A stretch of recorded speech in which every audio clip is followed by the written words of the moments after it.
My name is Zack Risdon, and this is Reclaiming American Streets.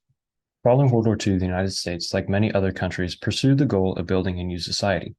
An important aspect of this change was how people got around. The United States created a car-reliant society through economic policies, cultural changes, political efforts, technological advances, and new infrastructure. These decisions and cultural changes led to this: unsustainable towns that are not built at the scale of the human. The goal of my thesis is to make active transportation and micromobility more desirable than the automobile for utilitarian purposes by designing a safe and visually appealing tool for planners specific to Blacksburg. Across three cities, the two largest barriers to cycling were the distance of travel and the danger of using the existing cycling infrastructure. The cycling magazine Harris Poll found that active riders cited safe bike lanes as the most important factor to improving the cycling experience. It became apparent that a concept that both calmed traffic and provided physical separation for pedestrians and cyclists was important.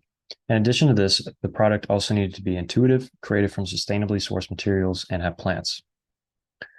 The modular barrier features planters on all four sides and a range of functions from bike lane buffering to seating. Each RAS module is 75 inches long, 24 inches wide, and 11.5 inches tall. When stacked together in the right configuration, they can make a bench with a seat height of 18 inches. The modules are made from cast concrete and cement and weigh roughly 800 pounds. When stacking the modules together, they can be connected by the concrete male and female parts if they are stacked in the same orientation. If they are to be flipped, a steel rod is inserted to keep them secure. On each end of the planter, there are reflectors to signal drivers to its position. Optional attachments include a solar-powered light that turns on at night or a vertical planter. These modules are placed using forklifts. At a typical four-way intersection that is a two- or four-way stop, cyclists have the choice to go straight on a green painted zebra crossing, or they have a protected right turn. In the queuing area, cyclists and pedestrians will yield to each other. At even smaller intersections between two residential or local streets, a roundabout can be made by placing 4 RAS barriers in a diamond. This object will force drivers to slow down and be more aware of their surroundings. Local streets can also be calmed with chicanes created from 3 barriers stacked together. Drivers will have to turn back and forth and therefore slow their speed.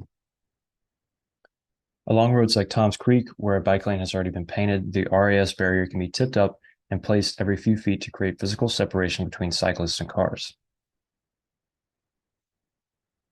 Roads like College Avenue can be opened up to pedestrians by stacking multiple barriers in a planter configuration together. To complement this configuration, seating arrangements can also be added to create more leisure space. Together, this system can bring life back to the roads once dominated by cars by preventing their entry.